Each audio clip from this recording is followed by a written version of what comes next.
My name is Madison Thorne. I am 29 years old, and 3 days before Thanksgiving, my mother told me I was no longer invited to the family dinner because my presence might embarrass my brother in front of his new high society girlfriend. "We cannot have you showing up with grease under your nails talking about drywall, Maddie," she had said, her voice dropping into that rehearsed, velvet-sheathed tone she used when she was about to do something cruel. "It is just a different social tier, you understand, right?" I understood perfectly. I was a stain on the pristine white linen of the Thorne family reputation. To my mother, Lydia, and my father, Alistair, I was nothing more than a glorified grease monkey, a daughter who had traded a finishing school pedigree for steel-toed boots and a heavy machinery fleet that they refused to acknowledge as a real business. But I am getting ahead of myself. Let me take you back to that Tuesday afternoon in late November, in the sterile, high-ceilinged kitchen of their estate in Greenwich, Connecticut, where the air always smelled of expensive diptyque candles and unspoken expectations. I had driven over in my 2024 granite crystal metallic Ram 3500 Longhorn, a truck that cost more than my mother's Mercedes-Benz S-Class, but to her, it was just a loud, dirty eyesore that leaked oil onto her perfectly paved Belgian block driveway. I was still wearing my work gear, rugged Carhartt utility pants stained with hydraulic fluid and a heavy flannel shirt that smelled faintly of diesel and the crisp, biting wind of a construction site. I had just come from a massive grading project in North Stamford, where my team was moving 5,000 tons of earth for a new luxury development.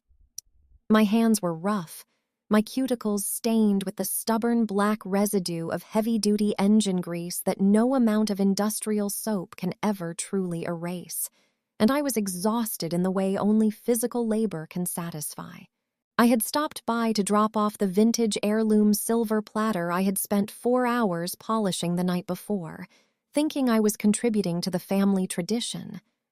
My mother was standing by the Sub-Zero refrigerator, its stainless steel surface gleaming under the recessed LED lighting, as she curated a selection of artisanal cheeses from Murray's in New York City. She didn't even look up when I walked in. She simply tightened her grip on the marble cheese board and delivered the blow. My brother Julian, who at 32 still relied on a monthly stipend from my father's hedge fund to maintain his lifestyle, had recently started dating Genevieve Vanderbilt.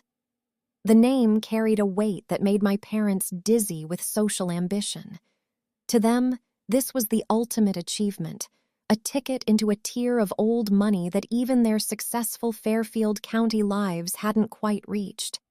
And there I was, the daughter who owned Thorne Heavy Equipment and Excavation, a woman who spent her days negotiating contracts for Caterpillar 349 excavators and managing a payroll for 45 operators.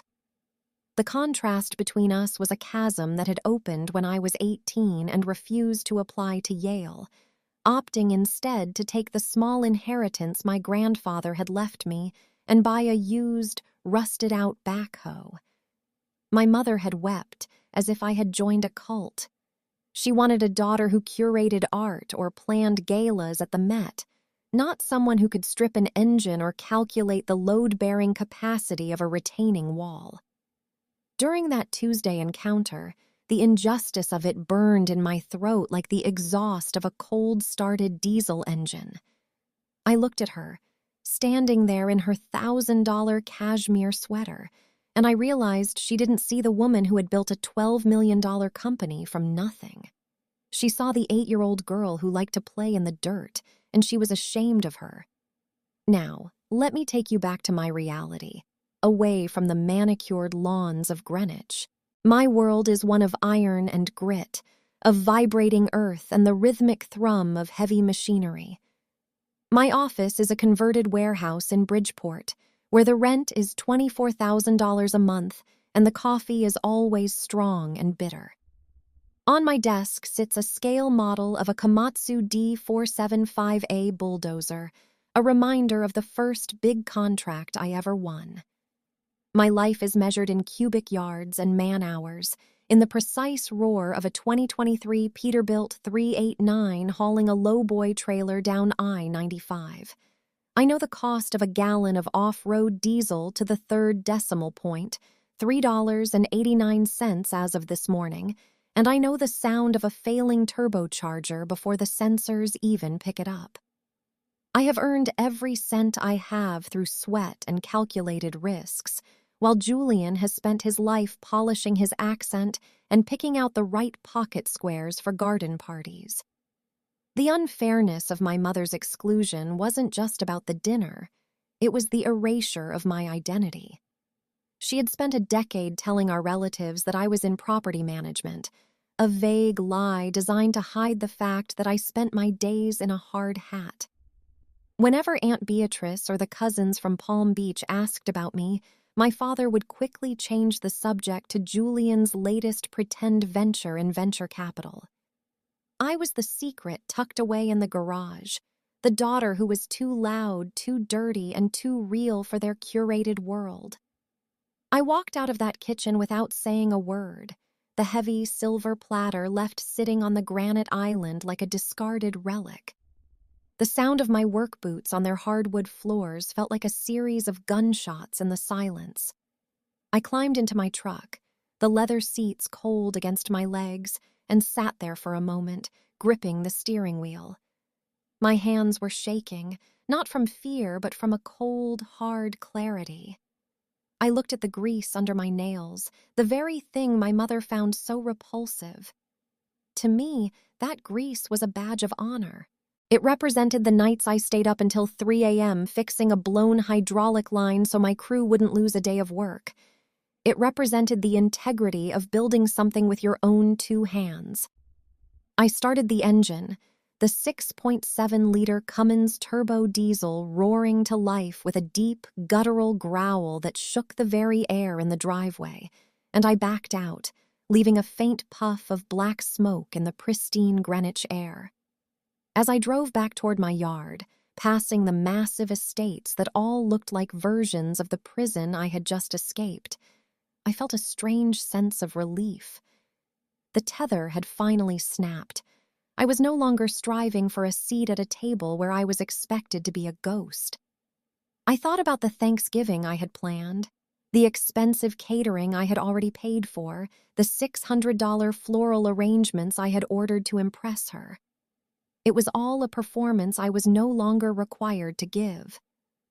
I pulled into the yard, the gravel crunching under my tires, and saw my fleet lined up in perfect rows. There they were, 4 2024 John Deere 8.5 OP tier dozers, each costing nearly $500,000, and my pride and joy, the 2023 Liebherr R 960 demolition excavator with its custom midnight blue paint job. This was my kingdom.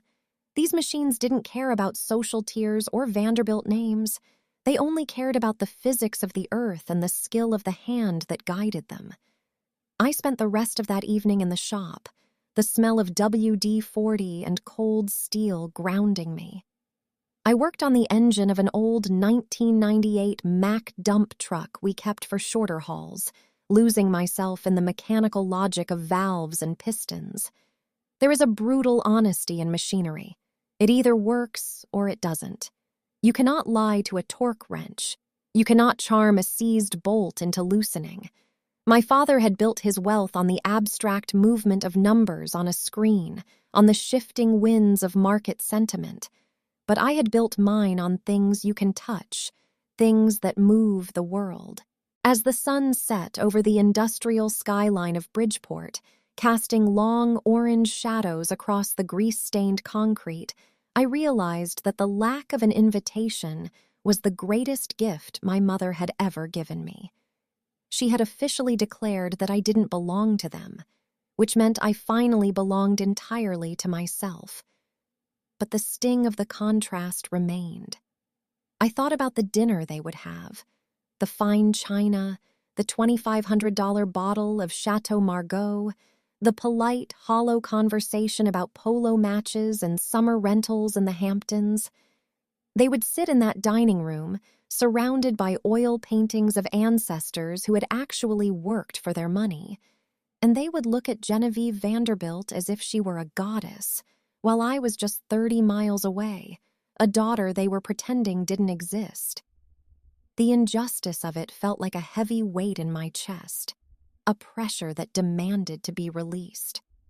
I wasn't just the daughter who worked with machines, I was the daughter who had outshone them all, and they were so blinded by their own snobbery that they couldn't even see the glare of my success. Family is supposed to be the bedrock, the one place where you don't have to prove your worth through the clothes you wear or the people you know. But in the Thorne household, love was a currency that was only paid out to those who followed the script. I had torn up the script years ago, and now I was finally paying the price for my freedom. It was a high price, higher than the $60,000 monthly insurance premium I paid for my fleet. But as I wiped the oil from my hands and looked out at the empire I had built, I knew it was worth every single cent. This was the beginning of my new life, a life where the grease under my nails wasn't something to be hidden, but a mark of a woman who was no longer afraid of the dark. The contrast between my brother and me was not just a difference in career paths, but a sickening divide in how our very souls were valued by the people who brought us into this world. My brother Caleb, who is 32 years old and carries himself with the unearned confidence of a man who has never had to change his own oil, is a senior analyst at a prestigious investment firm in downtown Chicago.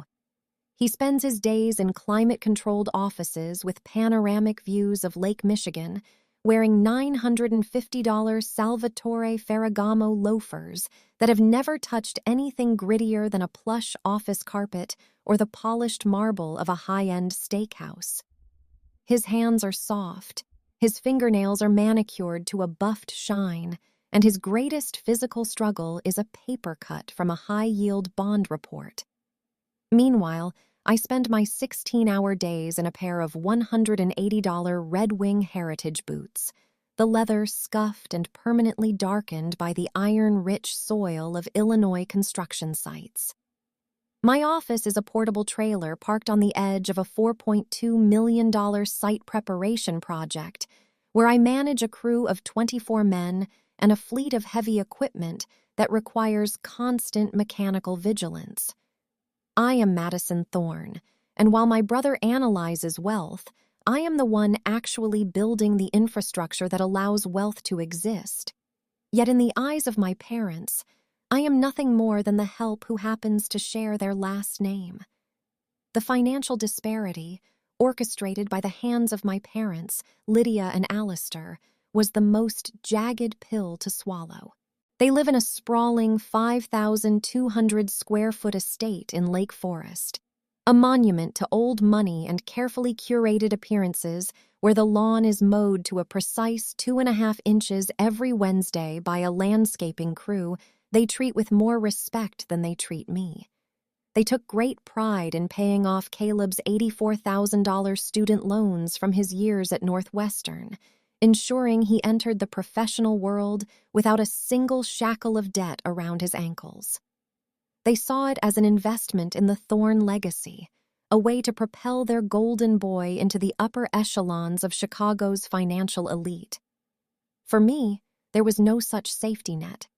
When I decided to pursue a degree in civil engineering and later a certification in heavy equipment mechanics, they made it clear that my hobbies would not be subsidized by the family coffers. I worked 3 jobs to put myself through school, often falling asleep at the library with the smell of grease still clinging to my hair, and every piece of equipment I own, from the smallest skid steer to my massive Volvo EC480E crawler excavator, was purchased through my own sweat, high-interest business loans, and a level of financial discipline that my brother couldn't possibly comprehend. While Caleb occupies a luxury condo in the Gold Coast with floor-to-ceiling windows and a 24-hour doorman, I live in a 750-square-foot industrial loft in a converted warehouse in Bridgeport. My windows don't overlook the lake. They overlook a scrap metal yard and the rhythmic passing of the L train.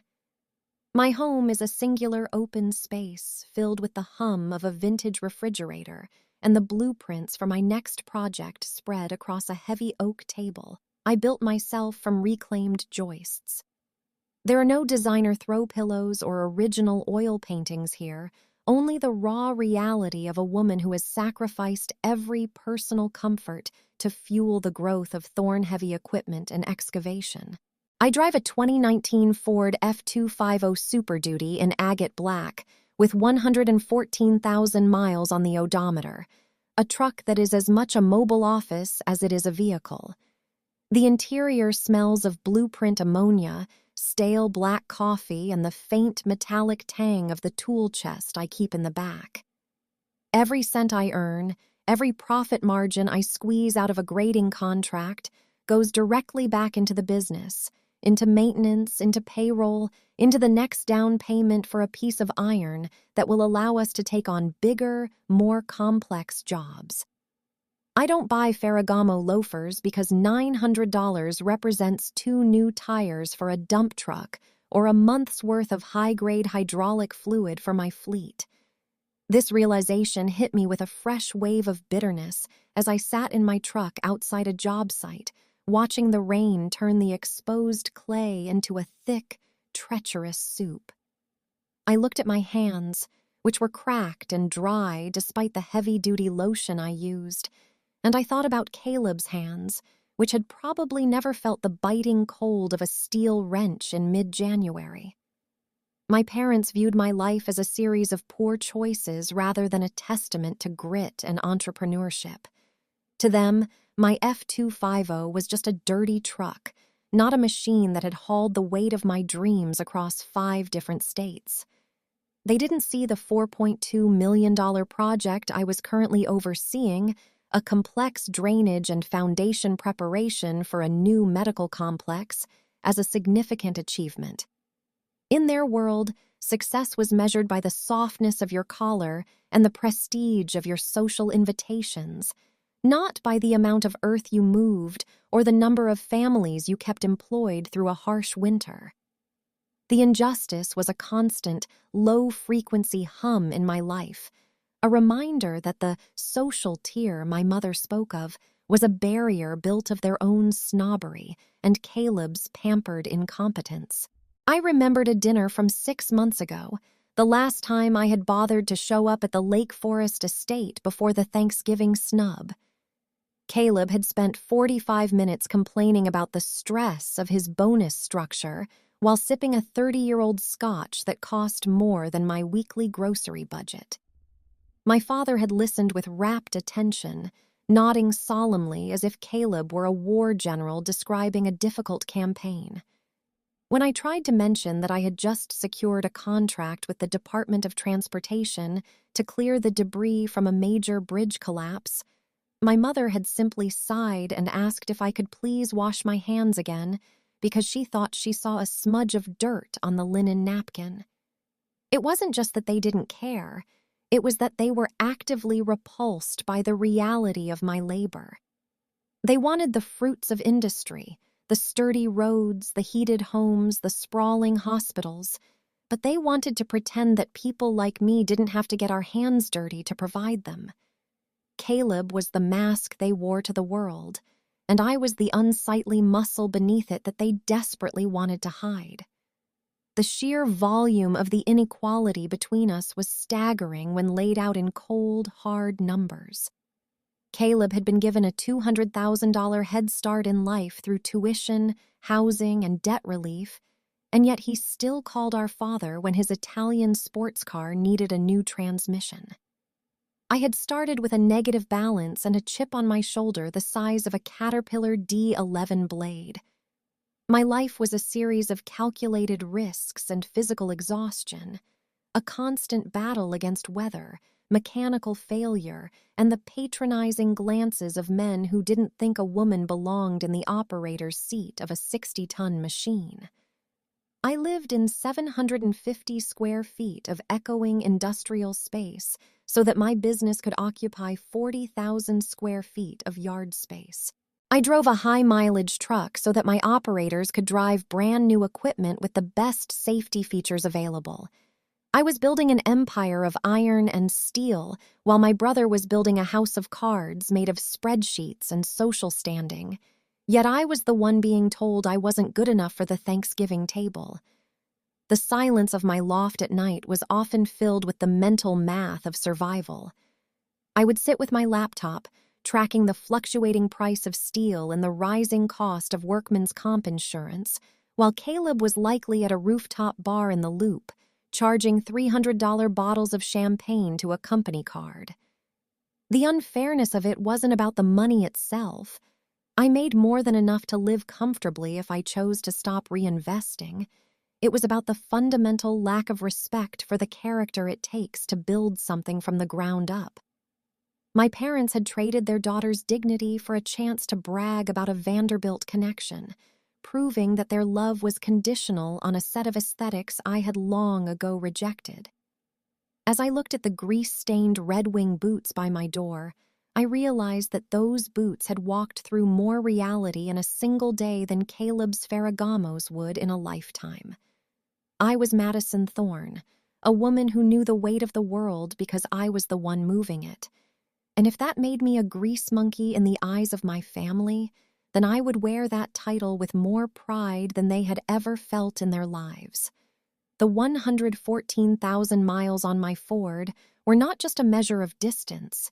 They were a record of every mountain I had climbed while my brother was being carried to the top.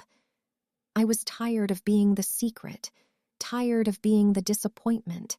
And as I turned off the lights in my small, lonely loft, I knew that the next time the Thorns saw me, I wouldn't be looking for a seat at their table.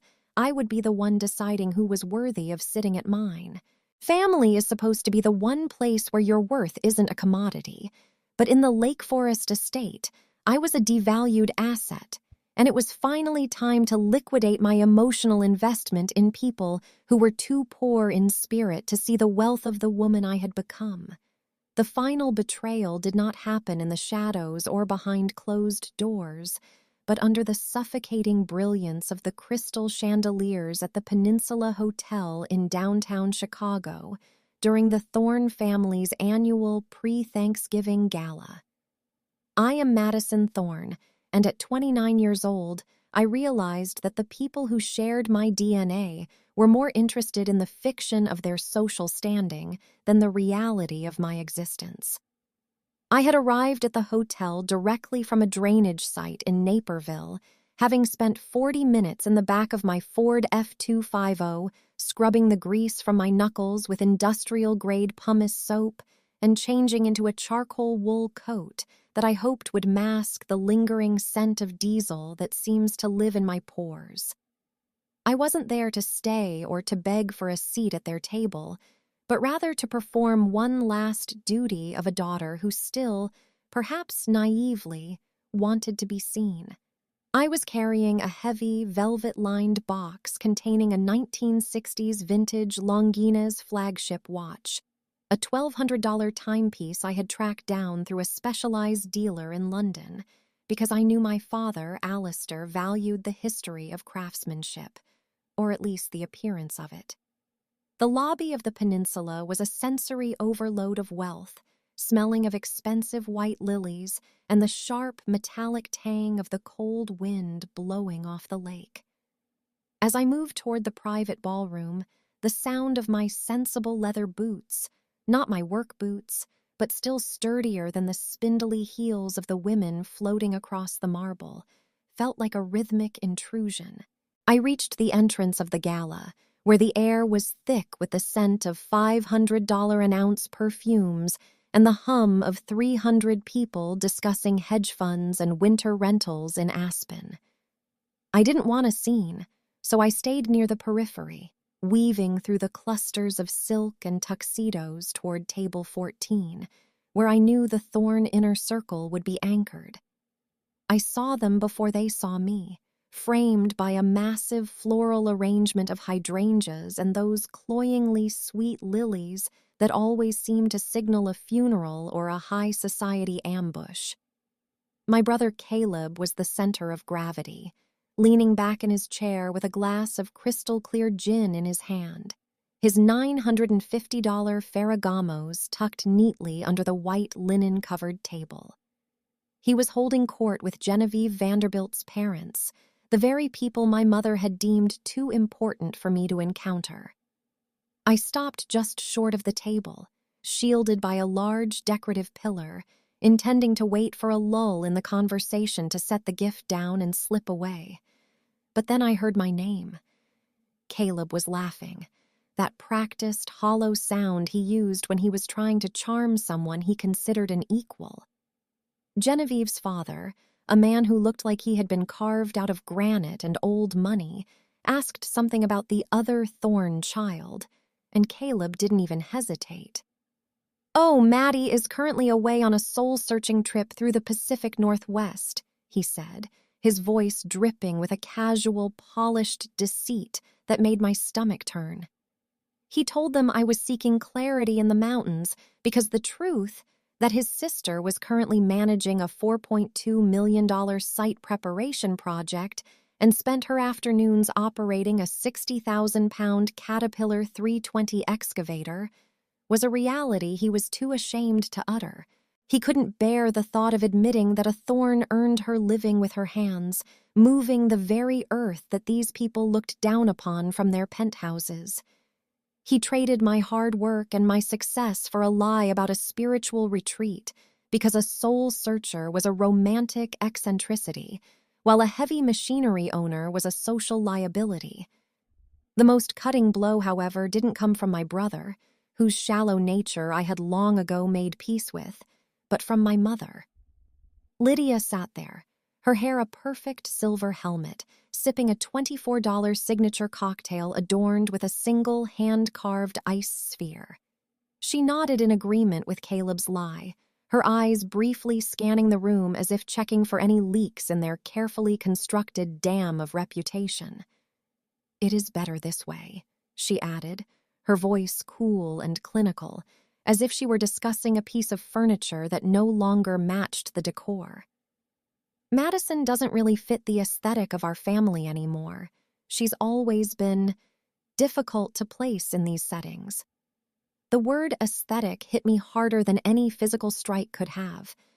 To my mother, I wasn't a person, a daughter, or a self-made entrepreneur who had built a $12 million fleet from the ground up. I was a design flaw. I was a smudge on the lens, a discordant note in the symphony of their vanity. She would rather I be a ghost in the mountains than a successful woman in a hard hat, because my success didn't come with a pedigree they could brag about at the country club. I stood there in the shadow of the pillar, the weight of the $1,200 watch in my hand feeling like a leaden anchor.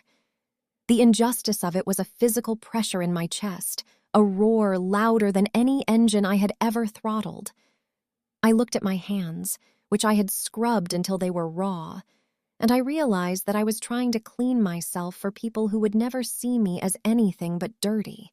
I saw the way Genevieve's parents smiled, satisfied with the explanation of the searching daughter, and I saw my father, Alistair, stare into his drink, neither defending me nor correcting the lie. He was a silent partner in my erasure. The scent of the lilies became nauseating, a funeral shroud for the last shred of loyalty I felt toward the Thorne name. I realized in that moment that they didn't deserve the watch, they didn't deserve my time, and they certainly didn't deserve the dignity I had maintained while they treated me like a secret to be kept. But I am getting ahead of myself. Let me take you back to the countless hours I spent studying the mechanical schematics of the very machines they despised. While Caleb was learning how to manipulate spreadsheets to hide losses, I was learning how to read the language of hydraulic pressure and torque.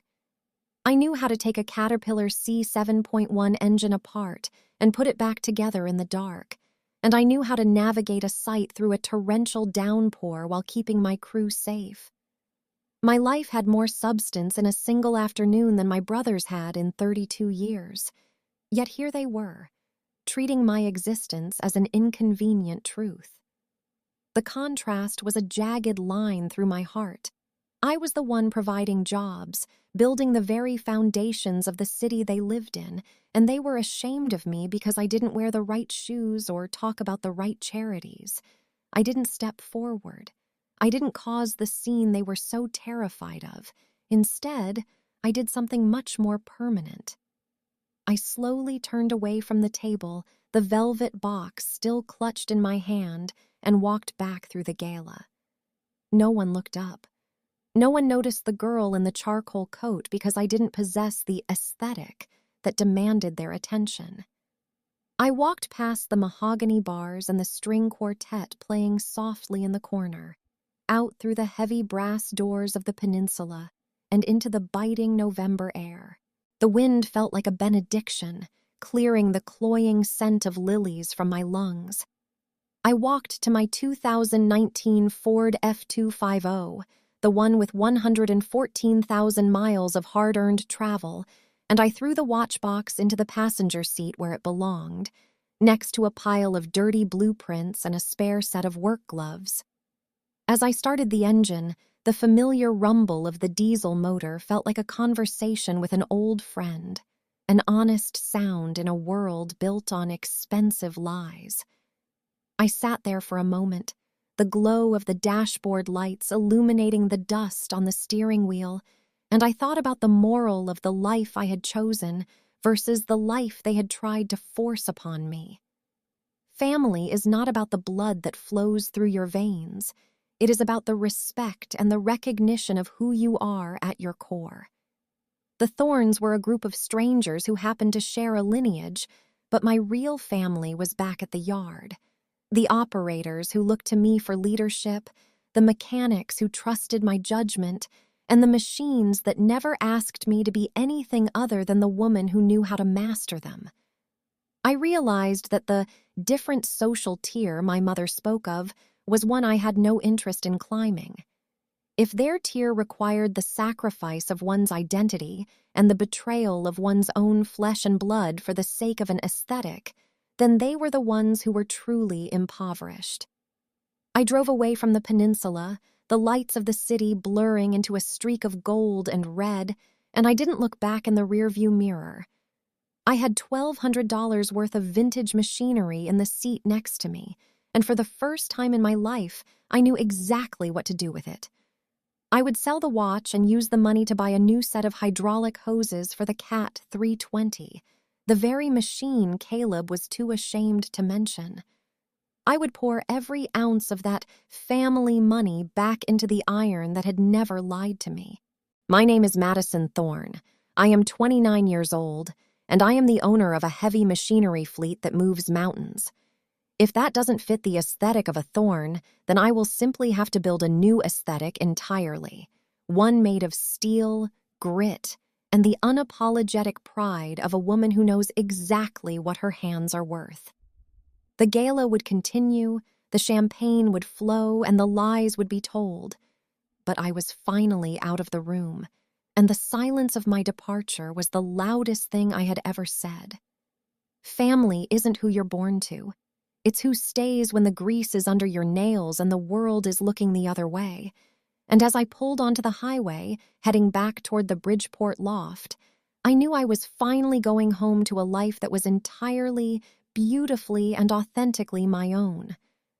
I sat in the cab of my 2019 Ford F250 at exactly 11:42 p.m., the rhythmic, low-frequency hum of the heater providing the only solace against the biting November chill that had settled over the dark parking lot of a closed diner. My name is Madison Thorne. I am 29 years old, and after witnessing the calculated erasure of my existence at my family's gala, I felt a strange, icy clarity settle into my bones. The dashboard lights cast a soft, amber glow over the interior of the truck, illuminating the fine layer of dust and the scattered blueprints that represented my actual life. I reached into the center console and pulled out a battered, grease-stained notebook, its spiral binding slightly bent from months of being shoved into the pockets of my work vest.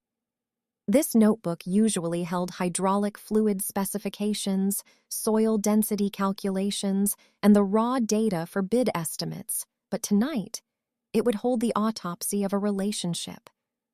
With a steady hand, I drew a thick, uncompromising line down the middle of a fresh page, creating two columns that represented the war inside me. On the left, I wrote the words family loyalty in a script that looked increasingly alien to me, and on the right, I etched cold hard reality with a pressure that nearly tore through the paper. Under the column for family loyalty, the page remained hauntingly blank because I realized that loyalty in the Thorne household was a one-way street, paved with my own sacrifices and their endless demands for a daughter who didn't exist. Under the column for cold, hard reality, the ink began to flow as I cataloged the truth they refused to see. They had not checked on my business once in the last decade, never asking how the fleet was performing or if I had finally paid off the high-interest bridge loan I took out in 2021 to keep my crew employed during the supply chain crisis. They didn't know, because they never bothered to ask, that just 4 hours ago I had electronically signed and closed a contract for the site preparation and foundational excavation of the new $150 million city stadium project. This was the largest contract in the history of Thorne Heavy Equipment and Excavation, a deal that would require me to deploy 32 pieces of heavy machinery and manage a rotating shift of 80 operators for the next 18 months.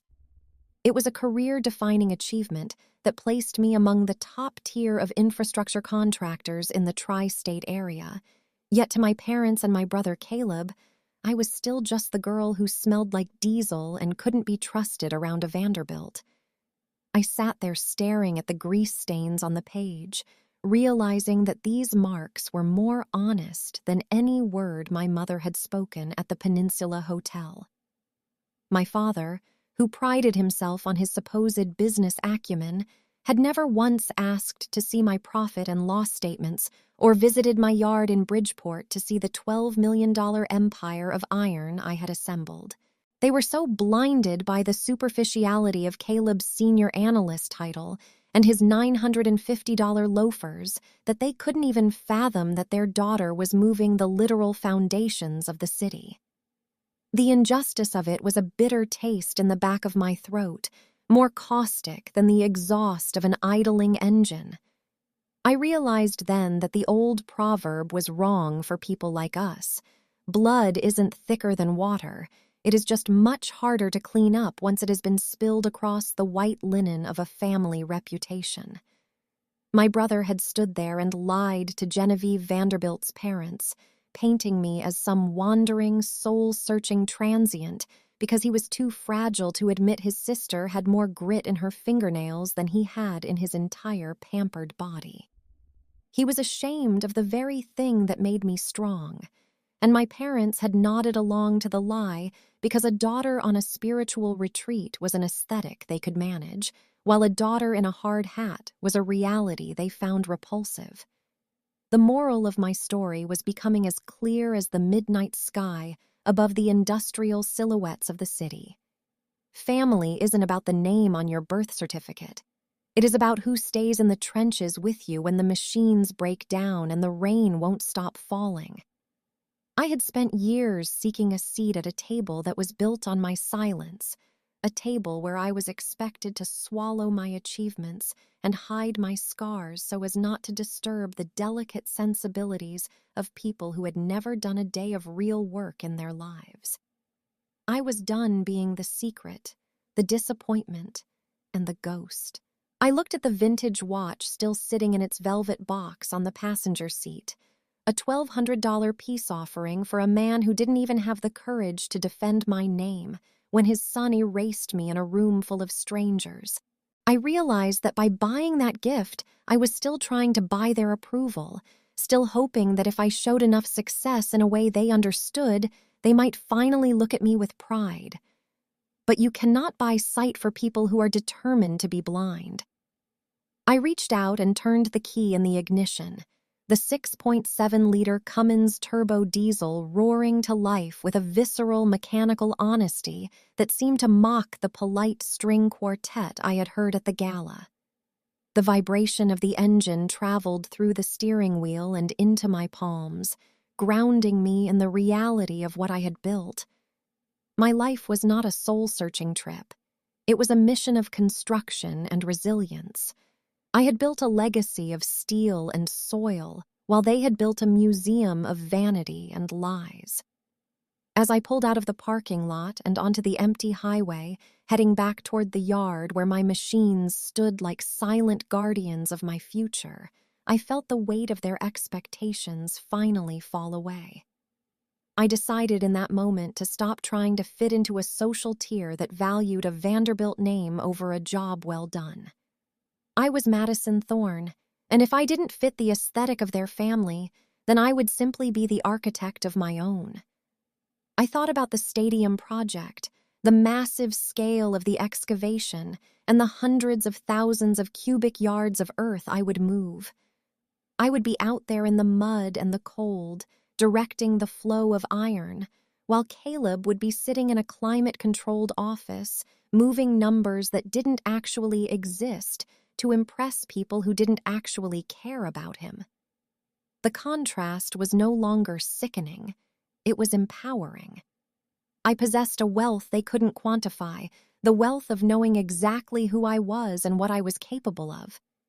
I didn't need their Thanksgiving dinner or their shallow toasts. I had a crew that respected me, a business that was thriving, and a soul that wasn't for sale. I looked at the line I had drawn in the notebook one last time before closing it. The side labeled "Cold Hard Reality" was the only one that mattered now. When you spend your life managing heavy machinery, you learn that everything has a breaking point. You can push a steel cable only so far before it snaps. You can run an engine at redline only so long before it seizes. My relationship with my family had reached its ultimate stress limit at Table 14 in the Peninsula Hotel, and the snap had been clean and final. There was no going back to the way things were, no more pretending that we were a cohesive unit. We were separate entities, operating in different worlds, and I was finally okay with that. I would spend my Thanksgiving at the diner with my night shift operators, eating overcooked turkey on plastic plates and talking about load-bearing capacities and fuel prices. We would laugh, and it would be real. There would be no lies about soul-searching, no snobbery about social tiers, and certainly no shame about the grease under our nails. As the skyline of Bridgeport came into view, the industrial lights reflecting off the dark surface of the Sound, I felt a profound sense of peace. I was returning to the world I had created with my own two hands, a world where worth was measured in results, not in loafers. I would sell that vintage watch tomorrow morning and put the money toward a new set of heavy-duty winch cables for the recovery truck. I would pour every ounce of my energy into the stadium project, building something that would stand for decades as a testament to my work. My family could have their aesthetic and their Vanderbilt connections. I would have my iron and my integrity. Blood is indeed harder to clean up once it is spilled, but as I pulled into the yard and saw the moonlight glinting off the yellow paint of my excavators, I realized I didn't have to clean it up at all. I could just walk away from the mess they had made and leave them to sit at their pristine, empty table, wondering where the daughter who used to move mountains for them had gone. I was 29 years old. I was a master of the earth, and I was finally, irrevocably free. The silence they demanded of me was over, and in its place was the powerful, unending roar of a life lived on my own terms. My name is Madison Thorne, and this is the last time I will ever explain myself to people who are too small to see the magnitude of what I have become. I am the daughter of the machines and the dirt, and my kingdom is built on a foundation that no thorn could ever shake. I did not get mad, because anger is a volatile fuel that burns out far too quickly, leaving only ash and regret in its wake. Instead, I got organized with the cold, mechanical precision of a project manager overseeing a multi-million-dollar structural demolition. My name is Madison Thorne.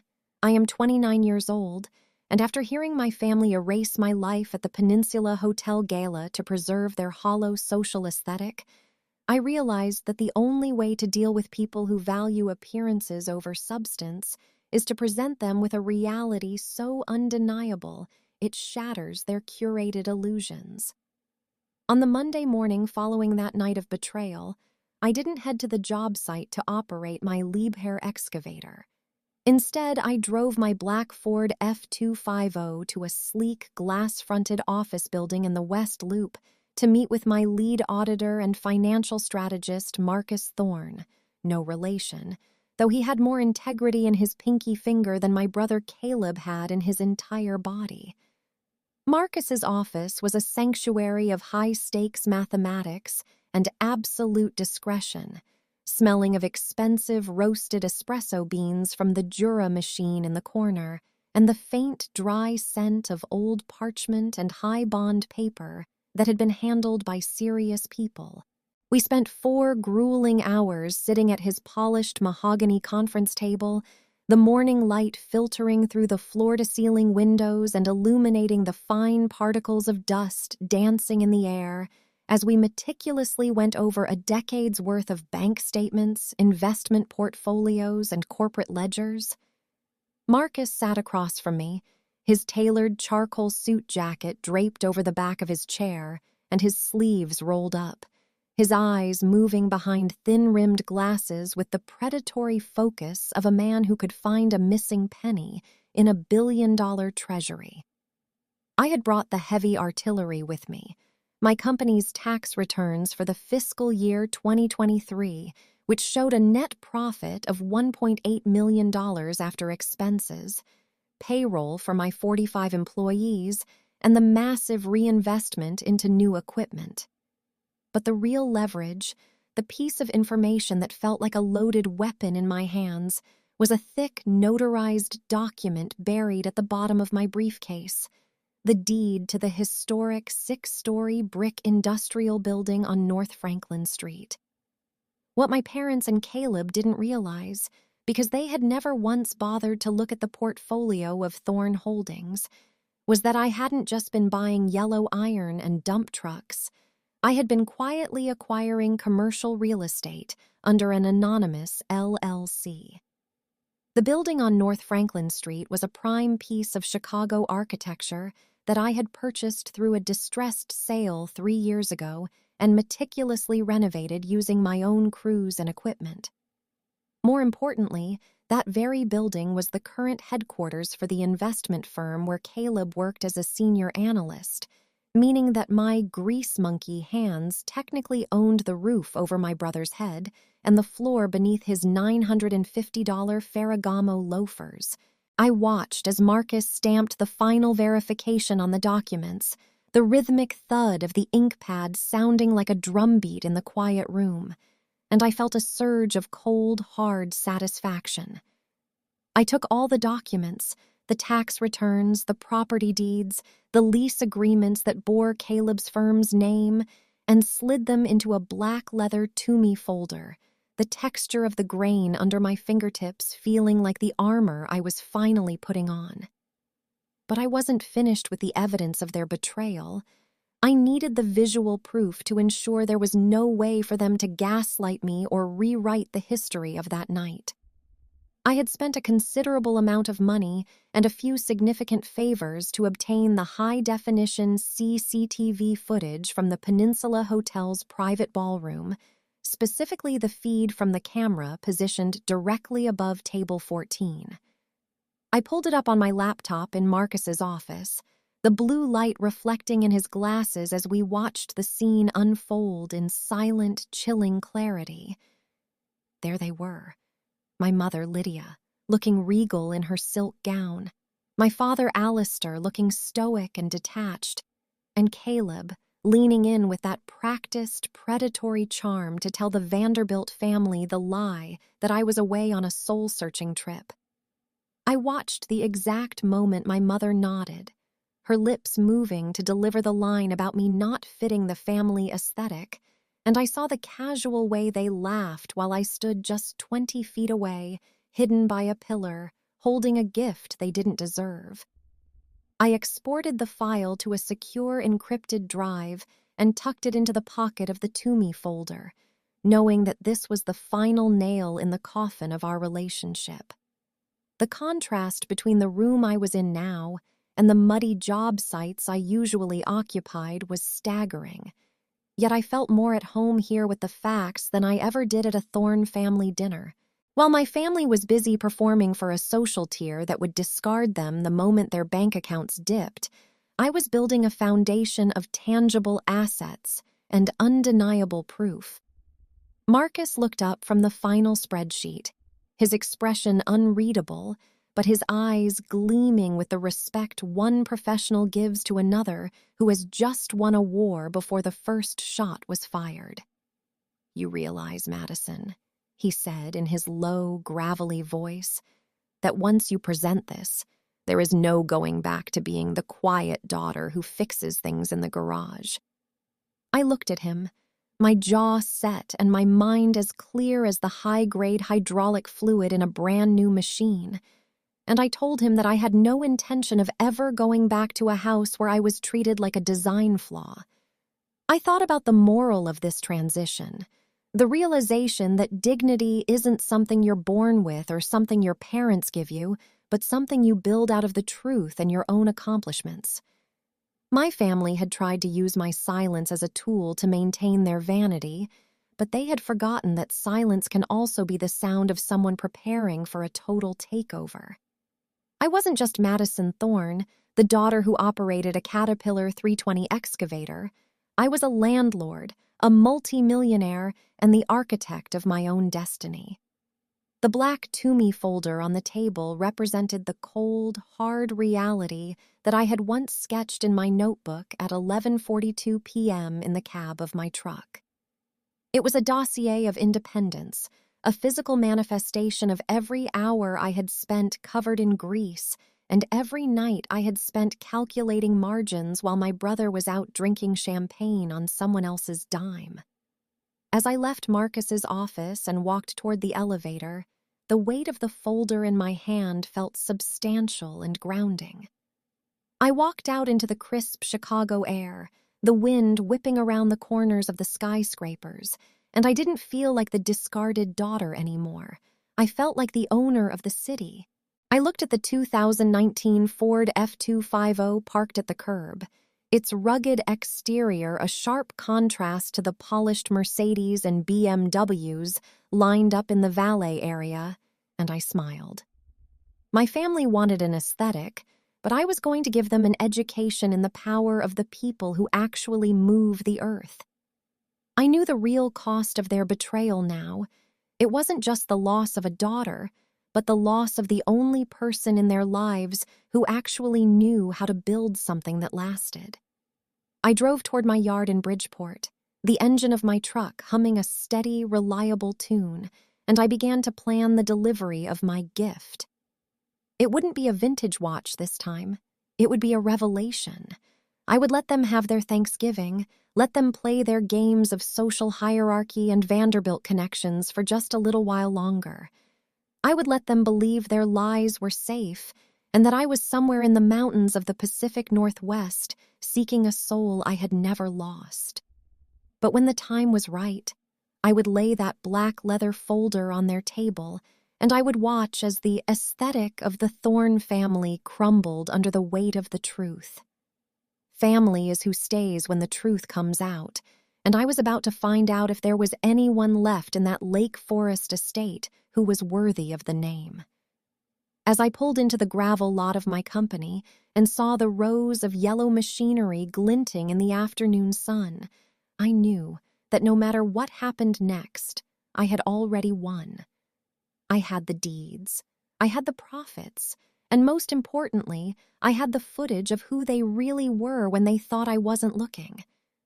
The silence was over, and the demolition was about to begin. My name is Madison Thorne, and I am no longer looking for a seat at their table.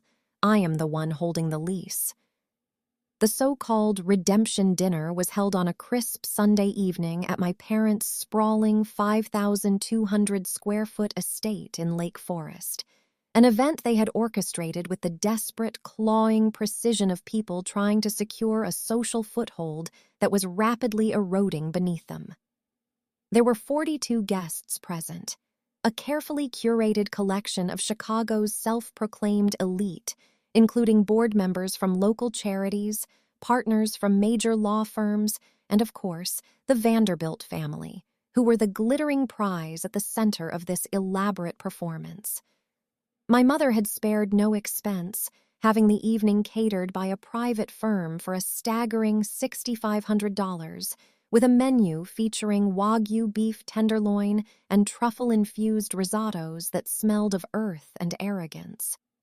The wine being poured with practiced elegance by white-gloved staff was a 2015 Opus 1, a Bordeaux-style blend that retailed for over $400 a bottle, chosen specifically because it was a label that signaled wealth to those who didn't actually understand it.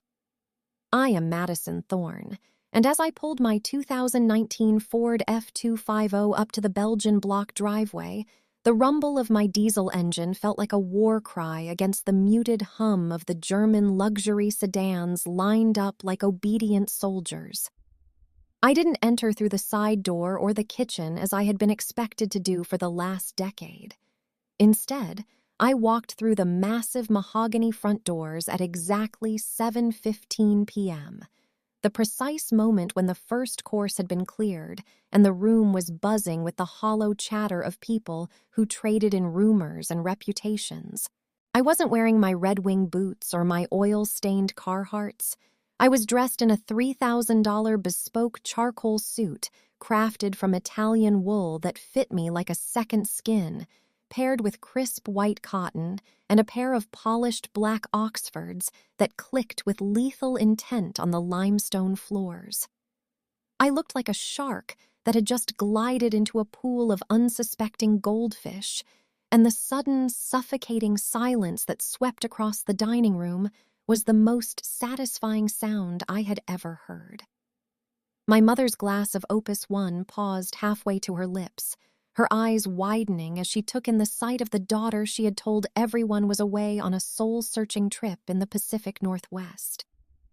My father, Alistair, sat at the foot of the table, his face pale and unreadable, while my brother Caleb sat near the head, mid-sentence as he boasted to Genevieve Vanderbilt's father about his supposed influence in the Chicago real estate market.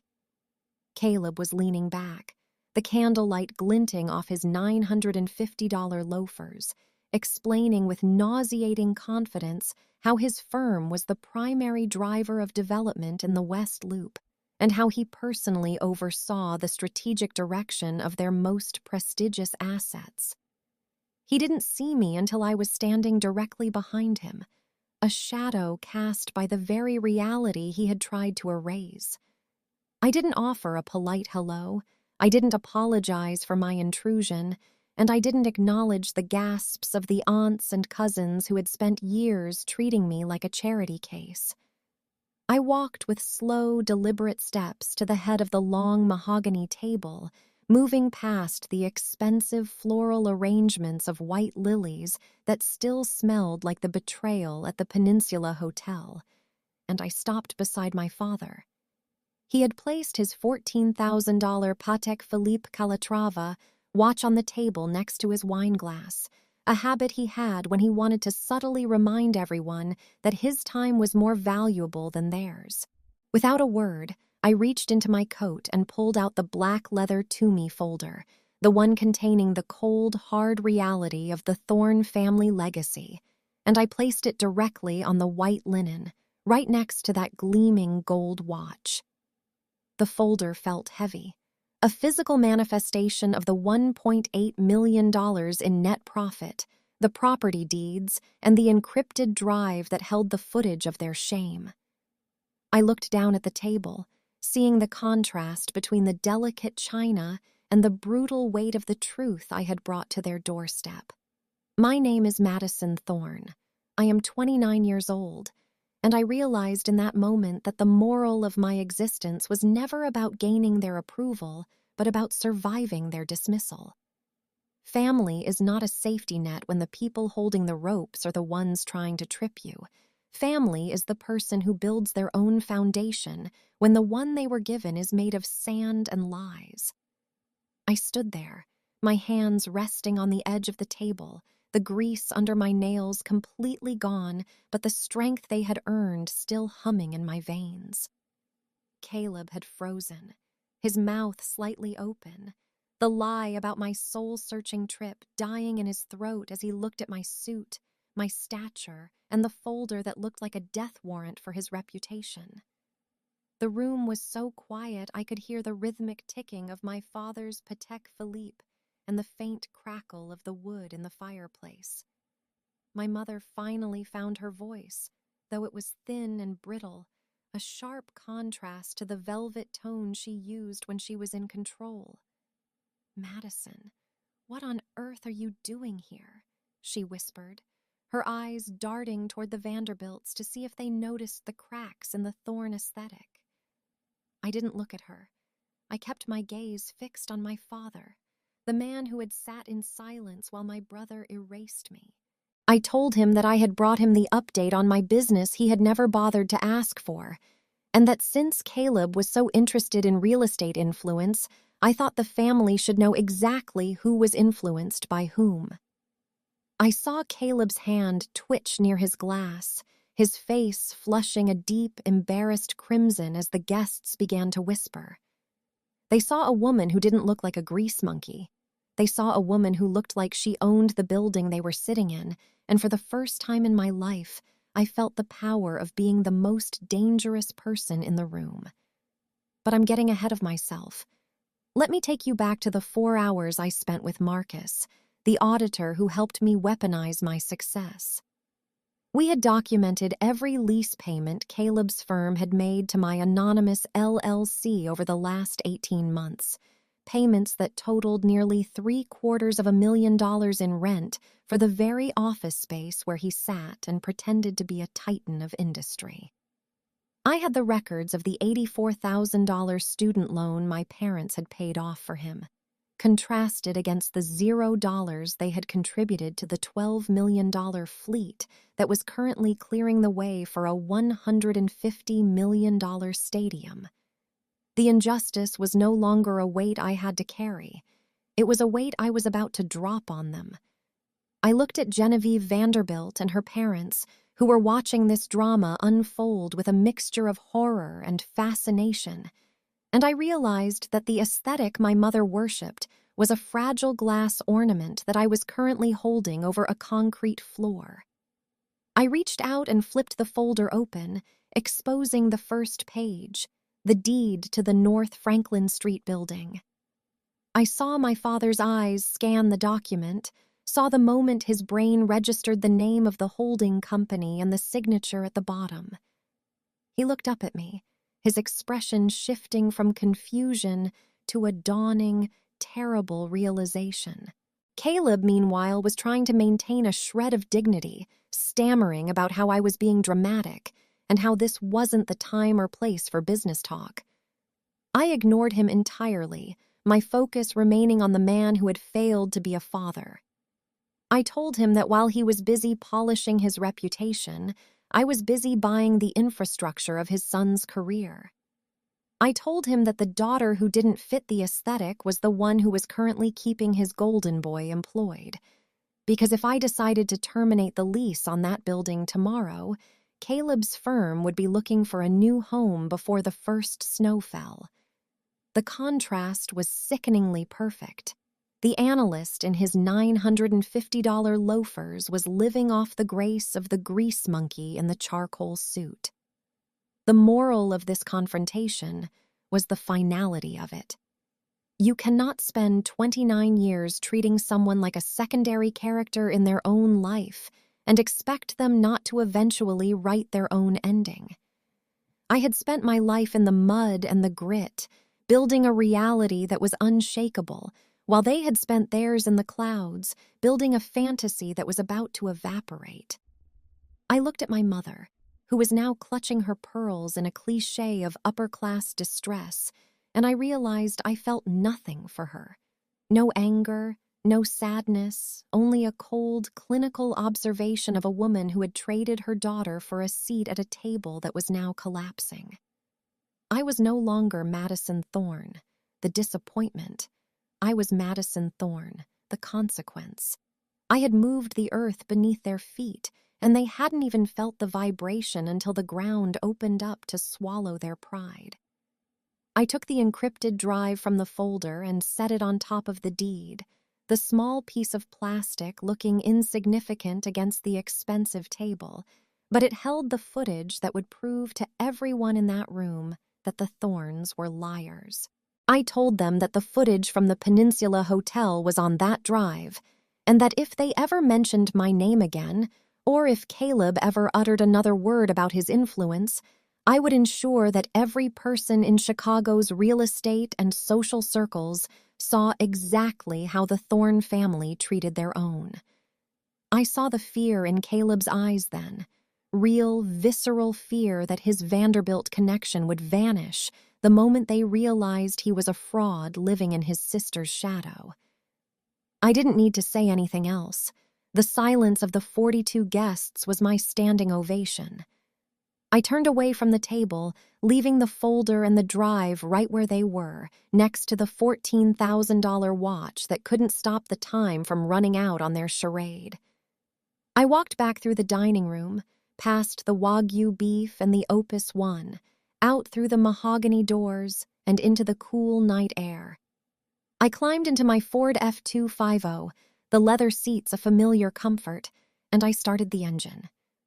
As I drove down the Belgian block driveway, leaving the Lake Forest estate behind me, I felt a sense of peace that was deeper than any success I had ever achieved in business. I was 29 years old. I was the owner of a heavy machinery empire, and I was finally, completely done with the Thorne family. They could have their dinner, their wine, and their aesthetic. I had my truth, my iron, and my freedom. Blood might be harder to clean up once it's spilled, but when you're the one who owns the ground it spills on, you realize you don't have to clean it at all. You just build something better on top of it. I drove toward Bridgeport, toward the life I had built with my own 2 hands, knowing that the real redemption wasn't found at their table, but in the strength it took to walk away from it. Since I am the family embarrassment, I thought it was high time you actually knew who owns the roof over your head and who provides the ground you stand on, I said, my voice cutting through the heavy, wine-soaked air of the dining room with the cold precision of a diamond-tipped saw blade. The room went absolutely silent, a vacuum of sound so sudden and profound that you could hear the distinct metallic chime of a sterling silver fork hitting the reclaimed white oak floor at the far end of the table. I did not wait for a response, nor did I offer them the mercy of a pause. Instead, I stood at the head of that mahogany table and began handing out the high-quality, heavy-bond paper copies I had prepared, watching as 42 guests, including the high society Vanderbilt family, took them with trembling hands as if they were holding live grenades. Page 1 was my official corporate registration for Thorne Heavy Equipment and Excavation, showing the full scope of my $12 million fleet and the staggering revenue generated by the City Stadium contract. But it was page 2 that acted as the true demolition charge. It was the acquisition paperwork for Thorne Holdings, LLC, the parent company I had quietly established to manage my real estate acquisitions, and it clearly listed the deed and title for the historic industrial complex on North Franklin Street, the very building that served as the headquarters for Caleb's investment firm. Caleb? I continued, leaning forward so that the light from the crystal chandelier reflected off the sharp lines of my $3,000 charcoal suit. Your firm's lease is up for renewal in exactly 30 days, and since I am the landlord, you have been paying $750,000 in annual rent to, I suggest you start thinking very carefully about how you talk about your sister's aesthetic in public. My brother, who moments ago had been the pinnacle of arrogance in his $950 loafers, turned a shade of white I have only ever seen on a fresh coat of industrial primer applied to bare steel. He looked like a man who had just realized the mountain he was standing on was actually a volcano, and I was the one with my hand on the trigger. But I wasn't finished with the revelations, because the debt of my family ran much deeper than just a commercial lease. I turned my gaze to my father, Alistair, whose Patek Philippe watch was still ticking away the seconds of his relevance next to my black Toomey folder. "And Dad," I said, my voice dropping an octave into the range of a low-idling diesel engine, "that $250,000 investment you thought came from an anonymous donor last spring to save this very estate from a predatory foreclosure?" That was me. The shock that rippled through the room was almost tangible, a physical wave of disbelief that made the wine in the glasses tremble. My mother, Lydia, began to cry into her silk napkin, the soft, rhythmic sobbing the only sound in the room as she realized that the daughter she had erased at the Peninsula Hotel was the only reason she was still sitting in a house she couldn't afford to maintain. I watched her, and I felt a profound sense of detachment. The injustice of their treatment toward me for the last decade had finally been met with the cold, hard reality of my success. They had spent years laughing at my grease-stained clothes and my heavy boots, treating me as a social liability while I was quietly acting as their financial savior. I had let them believe they were superior, let them believe that Caleb was the golden boy and I was the failure, all while I was building a kingdom that now encompassed the very air they breathed. My father looked at the papers as if they were written in a language he no longer understood, his hands shaking so violently that the ice in his glass rattled against the crystal. "I am Madison Thorne. I am 29 years old, and in that moment, I realized that the moral of my story was that true power doesn't need to shout to be heard. It just needs to own the foundation. The contrast between the image they had tried to project to the Vanderbilts and the truth I had laid bare was a chasm that could never be bridged. Caleb's firm was not a titan of industry. It was a tenant in my building. My father's estate was not a monument to his legacy. It was a property I had bailed out with the profits from moving dirt and pouring concrete. The expensive catering, the $2,500 wine, and the $400 an hour tutors they had lavished on Caleb were all built on a house of cards, and I was the wind that had finally arrived to blow it all down. I looked at Genevieve Vanderbilt's parents, whose expressions had shifted from polite boredom to a sharp, predatory interest in me, the woman who actually held the assets, and I knew that Caleb's social standing had vanished in a single breath. The silence stretched on, heavy and suffocating, as the 42 guests processed the fact that they were witnessing the total collapse of the Thorne family hierarchy. I didn't feel the need to explain myself further, nor did I seek the apology that I knew would be hollow and motivated only by fear of losing their lifestyle. I had spent my life managing the physics of heavy machinery, and I knew that once a structure has been compromised at its base, there is no amount of cosmetic repair that can save it. My parents had compromised our family the moment they decided that an aesthetic was more important than their own flesh and blood. They had traded a daughter who moved mountains for a son who moved spreadsheets, and now they had to live with the consequences of that calculation.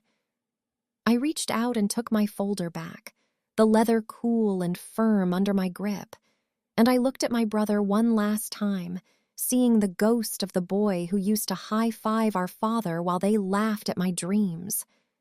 I thought about the 2019 Ford F-250 parked outside with its 114,000 miles and its smell of old coffee and hard work.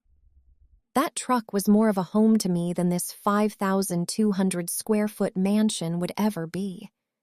I thought about my crew, who were probably at a diner right now, and I realized that I would rather be with them, talking about hydraulic pressures and soil density than sitting at this table of ghosts.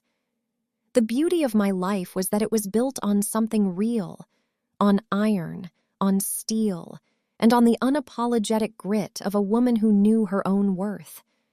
My family's life was built on the thin, fragile veneer of old money and the borrowed prestige of a name they no longer deserved to carry.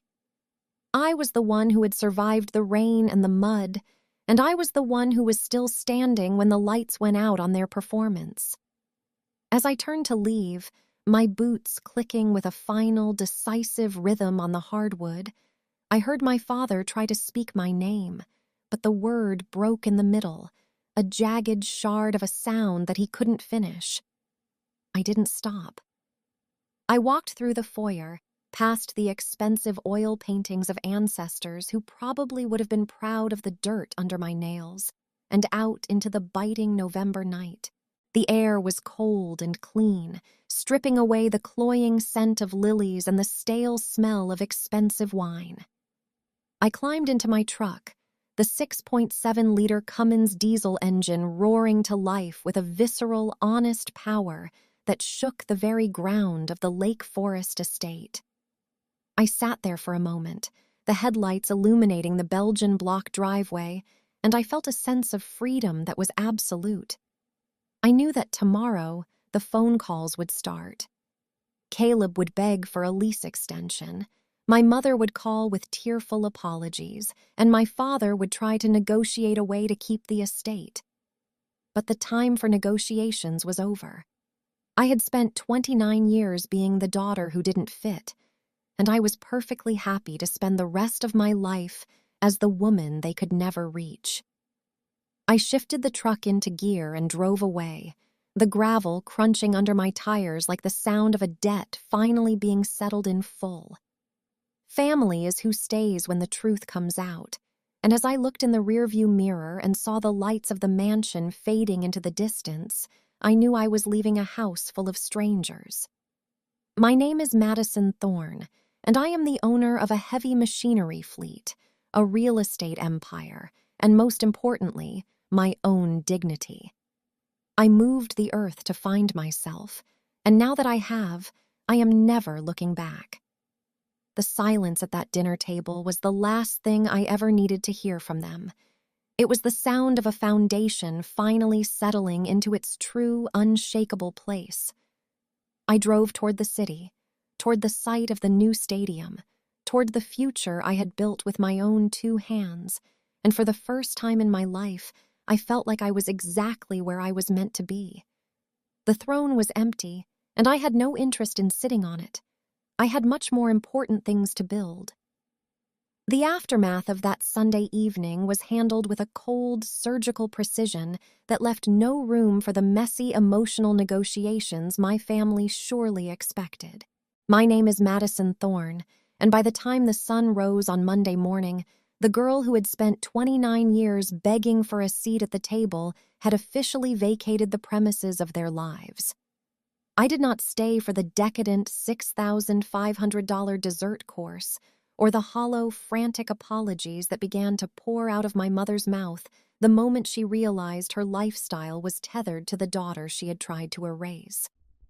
I walked out of that Lake Forest estate with the black leather to-me folder tucked under my arm, leaving 42 stunned guests and a pile of shattered illusions in my wake.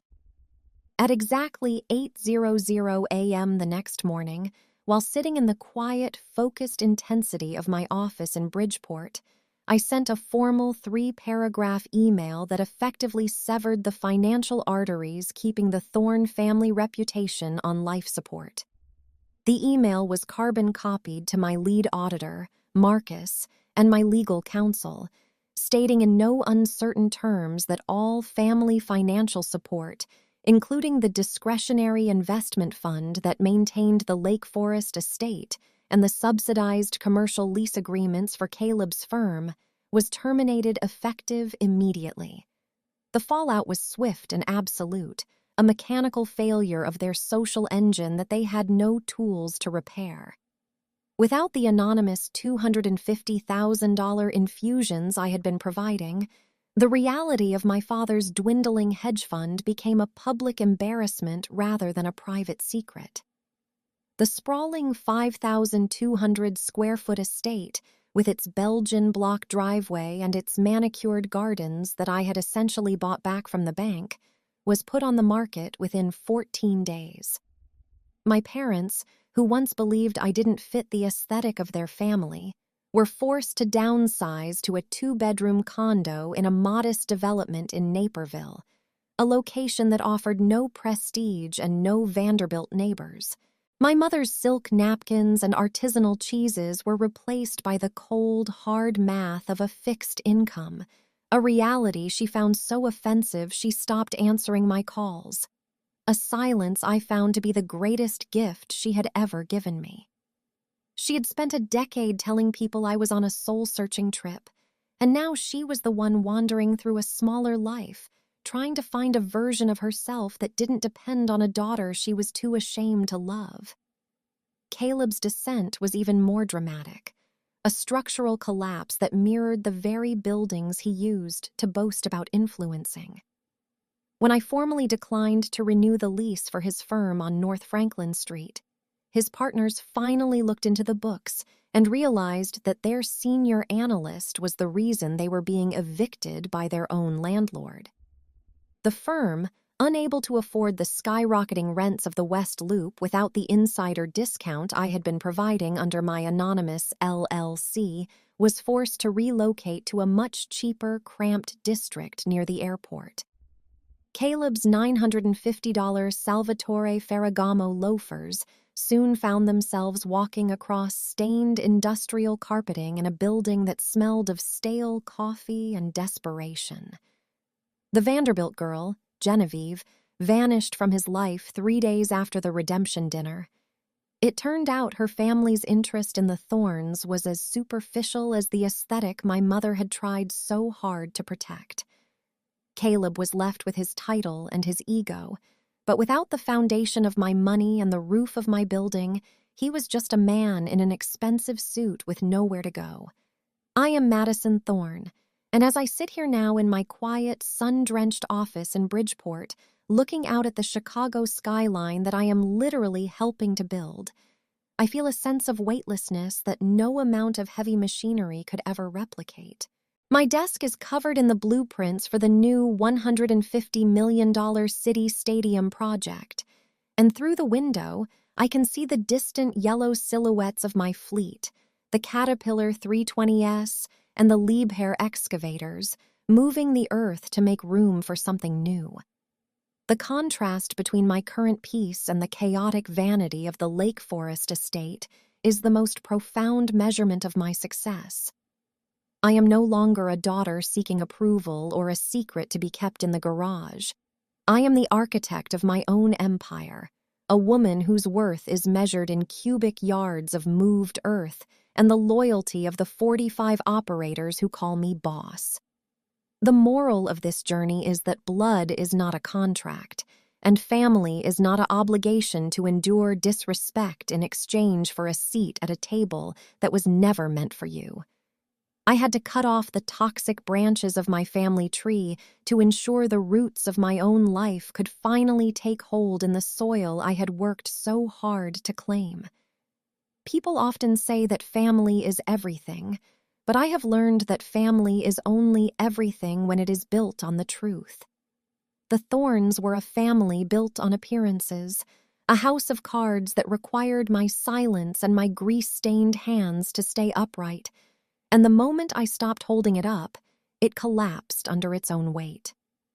There is a brutal honesty in the way a foundation is laid. If the ground isn't prepared correctly, the entire structure will eventually fail, no matter how much marble you put on the floors or how many lilies you put in the vases. My parents and my brother ignored the foundation of our relationship for 29 years, and they seemed surprised when the walls finally came down. I look at my hands now, which are clean, but carry the permanent calluses of a woman who knows the value of labor. These hands built a $12 million company while my family was busy looking for the right wine pairings. These hands signed the checks that kept their lights on, and these same hands eventually signed the papers that turned those lights off. I don't feel regret, and I don't feel the need for a reconciliation that would only be based on their financial need rather than emotional growth. I have replaced the Thorne family with a community of my own choosing. My lead auditor, Marcus, my site foreman, Dave, and the hundreds of people who look at my black Ford F250 and see a leader, not a grease monkey. I am 29 years old, and for the first time in my life, I don't have to explain my aesthetic to anyone. The sun is beginning to set over the city, casting long amber shadows across the drafting table where the stadium plans are laid out. This stadium will stand for 50 years, a monument of concrete and steel that began with a woman and a machine. It is a legacy that Caleb could never understand, and my parents could never quantify. As I prepare to leave the office and head down to the yard for the night shift, I realize that the different social tier my mother spoke of was one I was already above. I wasn't beneath them. I was the one holding them up, and the view from the ground is much clearer when you aren't carrying the weight of other people's shame. My name is Madison Thorne, and I am the owner of Thorne Heavy Equipment and Excavation. My life is loud, it is dirty, it is real, and it is entirely mine. I've learned that the hardest part of moving mountains isn't the physical labor or the mechanical failure. It's the decision to move the mountains of expectation that other people pile on top of you. Once you clear that debris away, you find that you were always strong enough to stand on your own. My family is currently living in the reality they earned, and I am living in the one I built. The 114,000 miles on my truck have finally led me to a place of absolute clarity. I am done being a ghost in their story. I am the hero of my own. As I turn off the office lights and lock the door of the building I own, I listen to the distant hum of the city. A city that is growing, changing, and rising because of people like me who aren't afraid to get their hands dirty. I am Madison Thorne, and I have finally found a table where I don't just have a seat, I own the room. Thank you for listening to my story, for understanding the grit it takes to survive a family like mine, and for recognizing that a woman in a hard hat is just as capable of building a dynasty as a man in Ferragamos. My journey from the grease-stained notebook to the city skyline is complete, and as I drive toward the stadium site, the only aesthetic I care about is the one of a job well done and a life lived with integrity. I am free, I am successful, and I am finally, unapologetically home.